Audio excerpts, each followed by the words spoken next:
Hey, it's Marlo. I want to do a different video today because I need to spread out my content. So I've been doing YouTube and TikTok for a while now, and I want to kind of share how I make some of my YouTube videos and my TikTok videos. I know my YouTube channel is still pretty small, but my TikTok has decent amount of traction lately, so I can hopefully give you some decent advice. I'm going to structure this in a specific way so that it's kind of a little easier to understand my progression and how I've improved my quality slowly, and hopefully this helps. Now, I know this content looks good and all, but this is definitely a lot of work to get it looking this good. I first started TikTok in 2024, I think. I wasn't really serious about it. I was just making like little silly posts and stuff like that. So I started just using my phone. I had just gotten a Pixel 9 Pro XL, and at the time I loved it. I thought it was just like the best phone ever, and I thought that the camera quality was good on it. But slowly, TikTok just started to not like it. And I am an absolute simp for quality, so that is like a big deal breaker for me because I need my video to look good. And while a lot of the older videos didn't reflect that, believe me, it was bothering me more than it was bothering anyone else. And yeah, so that was really bothering me.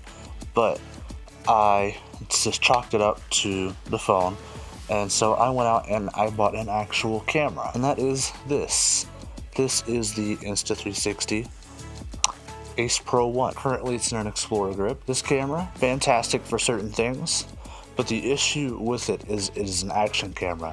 And action cameras like this can get fantastic shots, but the issue is they need a lot of light to do it. So it's not easy filming a full video with uncontrolled light and everything with an action camera. Not to mention, because it's an action camera also, they have a farther minimum focusing distance. So if I'm just talking to the camera like this, like I am right now with this camera, I'm going to be completely out of focus. So I would more have to hold it like something like that, very far away, and extend my entire arm out. And that's not ideal, obviously, because I don't want to walk around my house like this. And one thing I like about this is it has a Leica lens on it. So I don't know how well you can see this. If I go into my settings, I can actually change it to a couple Leica settings, and they do look pretty good. I like to keep it on flat because unfortunately this camera cannot shoot in log, so flat is about the closest thing I can get to log on this camera. And I filmed a lot of my TikTok stuff on this camera, so it did me well, but there's just a couple things that I have to gripe about with it. Now, one, DJI, and this is one of the reasons I say DJI makes better equipment than Insta360. DJI has compatibility with all their microphones with all their cameras. This shit, instead of making all the devices compatible with the Insta360 Mic Air, they just did it for the new ones. So they would rather sell you a new camera than make all of them compatible and, you know, be completely user-friendly all across the board. So instead, you have to buy this stupid $20 mic adapter, and you have to make sure that with your mic you have a receiver for it, so you can mount your receiver on the cold shoe, plug it in, and that's pretty much the only way you can do wireless audio with this. It's very stupid. But other than that, it's not that terrible of a camera. Now this is the Insta360 Go 3S. This camera is awesome. It's an awesome concept, but there's a couple major drawbacks with this. Now this still has the fold out flip screen and everything. It's very similar just to the Ace Pro 1. The coolest feature about this is this camera, the lens is actually a separate piece. So I can do things like this. If the camera will focus, of course it won't. It's a much smaller footprint in this form, so you can clip it onto a hat or something and do some good POV shots. And this lens is replaceable in case you actually drop it or something and it shatters. You just replace the lens cover. Yeah, this is a super cool camera, but one of the drawbacks with it is there's no wired or wireless audio with this. So you're stuck with what comes out of the camera, and that's it. Which for me is an absolute hell no. That's not good enough for me. But yeah, this has appeared in a couple of my videos and POV shots, and I do like it, but it's kind of the same story as with the Ace Pro. It needs a lot of light to look good. So it's useful for certain spots, but I really don't use it all that much. And I feel like this should count as equipment too, but this hood. So you can skip ahead if you're not interested in this, but this is what my YouTube channel and my TikTok is built around. So I'm gonna share it. So before this, I had never had a custom hood from Mr. S. This was the first one custom that I had. I had and still have a just standard purple K9 one, which is right here. This is my first Mr. S hood.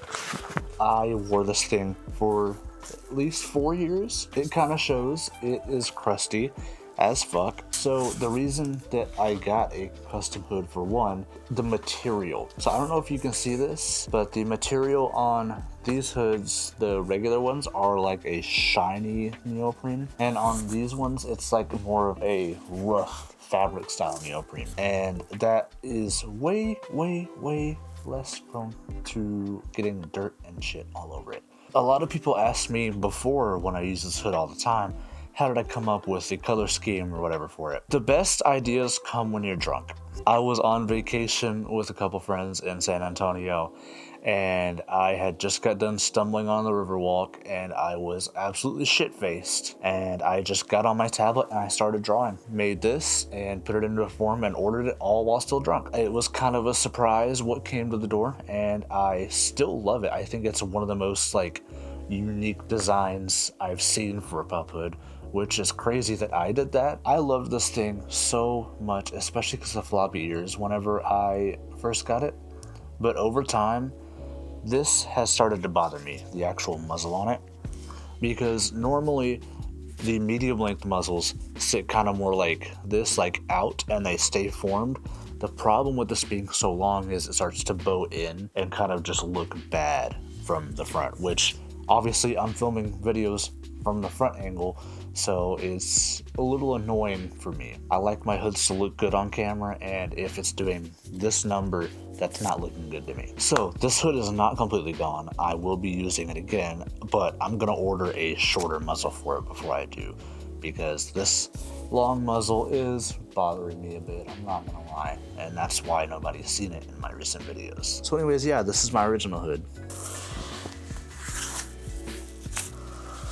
So this is my newest hood that a lot of people see in all of my new videos. Now, the thing about this hood is, it is a lot easier to have on camera.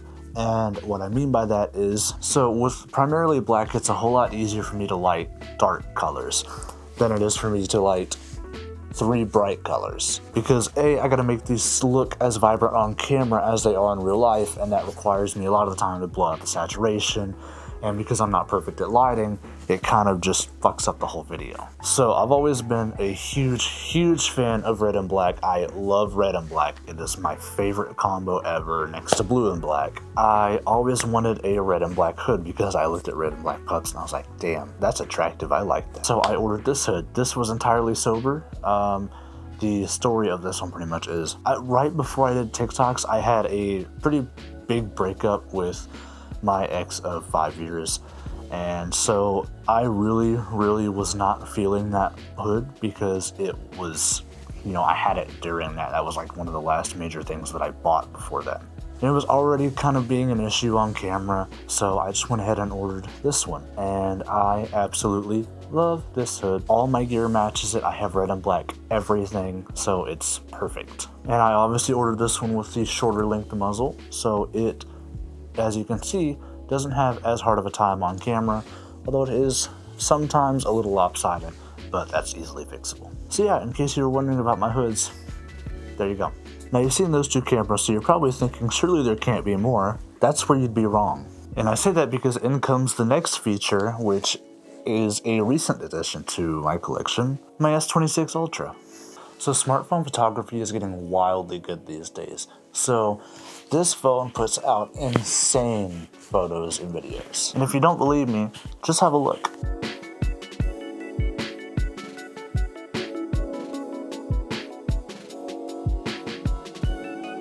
I've shot quite a few videos recently using my S26, and they look awesome. A little too awesome, actually. My video that I posted, I believe, on April 23rd was filmed entirely with my S26 Ultra, and it looks great, but it shows all my pores and everything, and I don't like that. It doesn't look that good. But it's okay, because despite all that, the picture still looks fantastic. And at the end of the day, that's what matters. I absolutely love this phone. I love the pictures it takes, I love the videos it does. And one fantastic feature about this is it shoots in log. Yeah, Samsung added their own proprietary log codec to their phones. So I can get fantastic log footage out of this, and I can color grade it. And it ends up looking fantastic by the time I'm done. I know a lot of people are probably thinking, Marlo, what the hell is a log? Yeah, I know my niche. I know what topic that my channel is about. So I know that a lot of people probably don't know the answer to that question. So a lot of videos that are filmed in MP4 formats, MOV formats, things like that. Still is this, but it is a version of that retains a lot more detail. Sort of a side effect of it retaining this detail is it looks washed out. There's not much color in the footage, but you correct that by bringing it into an editing software and color grading it. So increasing saturation, contrast, adjusting your shadows, highlights, curves, things like that. And you can get all types of different looks with it, like this, or this, or this. And it looks great. You can do a ton of different moods and everything with it. So now, to probably the biggest purchase I've made, period, for these videos. Partially for these videos, partially for me, but mainly for the videos. And that is this. This is my MacBook Air. That is my loud ass annoying cat. She's fat. But yes, I went out and spent a lot of money on this because I was not satisfied with CapCut. And in high school, I actually took formal video editing classes for Final Cut. So perfect, right? Except that it's been like 9 years. So while it's been like 9 years, I do still remember some of the stuff from that class. So I can edit a video with it, right? But the issue is filming a lot with my S26 kind of creates an issue because Apple doesn't like to recognize Android devices when you plug them into Mac. And because of that, it makes video editing a humongous pain on a MacBook. And while it is still totally possible, it's just too much of a pain for me to do all the time. So I kind of use this just as a portable machine now. If I want to edit on the go, I can. I actually stopped using Final Cut kind of because of that, just to simplify things. And I use DaVinci Resolve now, and I love it. It is awesome. And it works on Mac, Linux, and my Windows desktop, so it's perfect. But yeah, so I absolutely love that. One more addition that I actually have to my production collection is, and I'm actually wearing one right now, is my DJI mic minis. These things are fucking awesome. I got these on a really good sale with the charging case, the receiver, and everything. I have a set of two, one here and one here, and this actually connects directly to my next item, which is the extra Muse. So I am in the unfortunate situation of living in the US of A. Great, right? So we don't really get DJI products as easily here as we do in other countries, right? So DJI created a sister brand called Muse, and they are US based, so they can get around all the federal regulations and stuff that the US government has put against them. So yeah, it's just a really easy way for them to get around the US government being a massive cunt. So yeah, I have recently been shooting on the extra Muse, and I have a set of filters for it as well. The only one that I've really been using is a black mist filter because I just like the way it makes the footage look. I have ND filters as well for shooting outside, but I haven't even tried them yet because I haven't had the chance to. But I absolutely love this camera. It is so awesome. And the next thing that I purchased after that was this. The video is going to get real bad for a second, but you'll live. This thing right here. This is a $12 wireless rechargeable key light from Amazon. It is the cheapest of the cheap, the most basic of the basic, but it works fantastic. It does everything I need it to do. The color is adjustable on it, although I keep it at warm colors because I am like ridiculously pale, in case you haven't noticed. I only like using warm colors because that's what looks good on me. Nonetheless, that's my lighting. I'm looking at getting a softbox here soon, so hopefully that'll improve the lighting a little bit as well. But I'm working on it, we're still learning. And my most recent purchase that I just got on sale as well is actually this guy. This is the DJI Osmo Mobile 7P. Now, I got this for one reason. because I want to get more serious about my content. And now that I have a very nice phone that I can film with, I would like a gimbal to be able to make that footage perfectly smooth, because I want to start shooting a lot more B-roll and stuff with this. So this is just a small folding form factor gimbal that I can throw in my car and just have with me. And then when I want to film, I just stick my phone on like that. I can film in horizontal, vertical, whatever. And it also has AI tracking built into it, so I can set it on the counter, and if I want to make a video just talking, I can have it follow me around, and I love it. It's awesome. Although I haven't used it much yet, and I really want to use it some more. All in all, I've spent a lot, I mean a lot of money on equipment for filming these videos, because I genuinely love doing it. But with that being said, there is one thing that nobody really tells you about that is crazy expensive when you're doing anything pup related, if you want to do like reviews and things like that, like I do, and that is gear. I promise you, if you saw the receipts from my Mr. S account or Breedwell or Timoteo, you'd cry. I cry every time I look at them, but it's something that gives me content to make, and I love being in gear. Little things add up because gear is so expensive, just because brands can charge that much and they know you'll pay it, honestly. This was like, I think either 40 or 60 bucks. This isn't even real pet suit. This is one from Amazon that I obviously modified. This was about 70 bucks. This harness that I have on these shorts were about 120, I believe, for the set. I have another set in my closet that was about the same. Harness from Mr. S, that's like 80 bucks right there. Hoods, 200 plus. So between these two hoods, I probably have about 430 or 450 in, and plus my boyfriend's or my partner's custom hood, which is another 200, plus the standard hoods, which are another like 170, I think. So yeah, it adds up fast. But that's definitely just something that you're gonna have to deal with if you're doing these types of videos. And then for software, like I said, I use DaVinci Resolve, and it has been fantastic. I absolutely love it.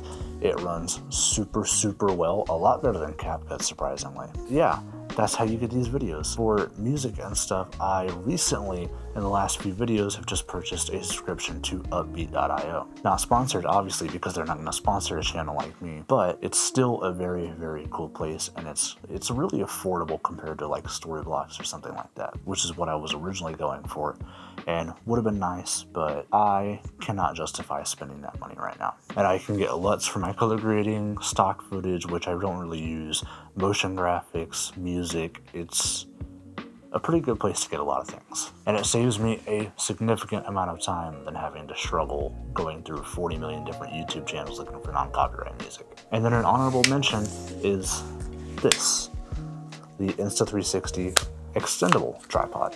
I love these things. I have two of them. One I keep in my car with a MagSafe mount on it for my phone. And then this one is just for my light mainly, or if I need to use it for the muse, I can.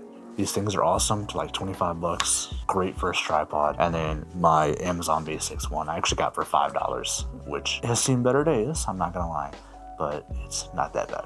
I'm still gonna use it for a little bit before I get another one. But yeah, that's the basics of it. I have been doing this for about 2 years. I've been doing YouTube with different channels on and off for the last 10 or 15. So I've had some practice with video editing and filming and stuff. Now that I am getting back into doing it regularly, I hope my content keeps improving, and I hope you enjoy. I'm Marlo. Love you.